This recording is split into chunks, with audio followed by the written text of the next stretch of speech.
let's move to Black Friday. One of my favorite Black Friday traditions, Iowa and Nebraska. We always pick the Iowa total. I went over last week, Jake, because I was sure we were going to get a quote unquote, I'm using air quotes here, shootout between Iowa and Illinois. And we almost did. And it almost went over.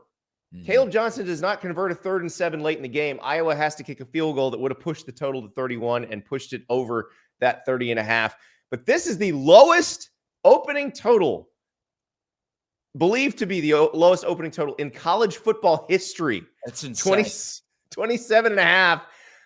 But Nebraska is favored by 1.5. Iowa has won the Big Ten West. Nebraska needs this to become bowl eligible. Chubba Purdy now slinging the rock for the Cornhuskers. Younger brother of Brock from Arizona, went to Florida State. Now he's at Nebraska. What are you thinking here? Man, I tell you what, it's sad that the over-under is 27. And I'm a defensive guy. Always have been. I love a good rock fight, even in college basketball. It's sad that the total's at 27.5. But you know what's worse, Andy? I love the under. I love the under. I still feel like, to be honest with you, I don't know if they're going to score more than 1.5. Screw the over-under. I mean, Nebraska. I mean, if there's any way that a game could end 1-0, and it's impossible, they would find a way in this game. But I'll say this, and we give Iowa a hard time, and they deserve it, right? They deserve it. If the Big Ten West is bad, it's just bad. I think Luke Fickell and Wisconsin are going to be fine down the road. I really do believe that. I've been really disappointed with Tanner Mordecai this year, to be honest with you, at Wisconsin. But when I look at this game, Nebraska, and the biggest thing that Matt Rhule is having to change right now is something you see in every sport, right? But especially in an early tenure of a head coach. He's having to teach them how to win, right? We even early in the year that they've won some games, Nebraska, they win this game, they're bowl eligible, I believe, but they found ways to lose games earlier in the year. It seems like they struggle to find a way to win. And Iowa, as much as we make fun of them, as much as we point and laugh at their offense, right? It's like the Steven Glansberg of college football, just over there on offense, just eating pudding by yourself in the lunchroom. They find ways to win.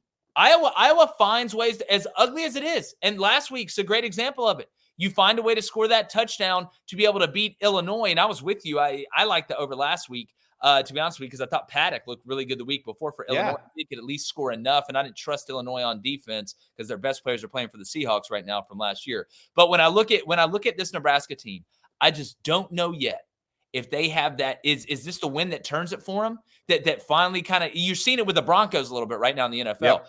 Finding a way to win. You look at the Chargers, they find ways to lose. That's in your team's DNA. And right now I've still got to lean Iowa. I like them on the money line because whether it's 1-0, whether it's 7-6, whether it's 9.2 to 4.7, I think Iowa knows how to win and Nebraska's learning it. But I do like Matt Rhule. One of the most important things for Nebraska over this next couple weeks is not letting Tony White go anywhere, especially to Syracuse if they don't get Signetti. Because I tell you what he's done on defense, nobody's talking about it enough. From the beginning of the year to the end of the year, he has been fantastic against all different types of systems. But give me Iowa to find it. Maybe in overtime. Hey, it could be 6-3 in 4 overtimes. Well, we could have the Frank Beamer 0-0 end of regulation. Does this not feel like, Andy, that Auburn-Mississippi State 3-2 game, though? Very much. We can legitimately have another one. That was bad. That was uglier than my brother when he wears blue. You mentioned Tony White. Like, that defense is very good. Like, Iowa's defense is awesome, but Nebraska's is right up there.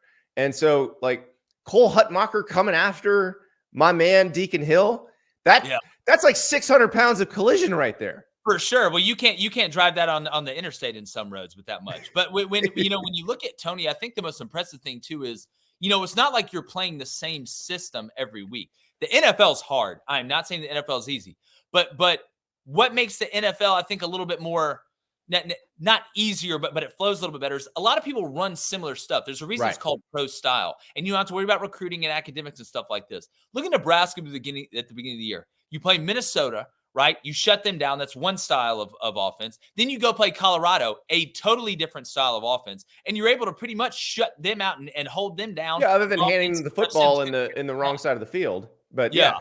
I mean, look, and Jeff Sims just couldn't catch a snap. But I think Tony White is one of the most underrated coordinators in college football. I know he doesn't have any head coaching experience, but I think if Syracuse whiffs on a couple of guys after getting rid of Dino, he could be a legitimate option to go be the new head coach at Syracuse. So you want to hold him down, keep that continuity. And again, man, this is one, it's not going to be pretty, but listen, sometimes it's not, but win's always pretty. So here's my thing on this. I'd probably take Nebraska because of the motivation factor. They need to make a bowl game. Iowa's already in the Big Ten championship game. Iowa, was emotional. They lost Cooper DeJean last week in the middle of the week. I thought maybe, okay, they're due for a little lapse here, but I need some points for Nebraska. If I don't get any points, I got a problem with that. So I will take Iowa to cover in this game. I don't know where the scoring is, but I will take the under here because it's going to be hideous. Like, the only way this goes over is defensive or special team scores. Oh, without a doubt. Or you do go into overtimes where you get to 3 or 4 and just the math adds up, even if you're going for the 2-point play in the new overtime rules. This just feels like one of those games where somebody loses it, they don't win it. I don't think people realize a lot in sports in general, but especially in college football, most teams lose games. Other teams don't win them. That's what makes what Nick Saban and Kirby Smart and them do.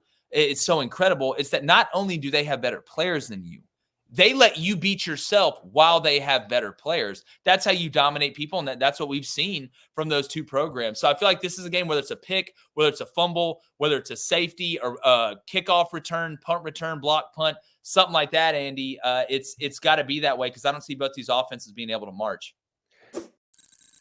Thank you so much for watching. Just a reminder, subscribe to this channel right here so you never miss an episode of Andy Staples on 3.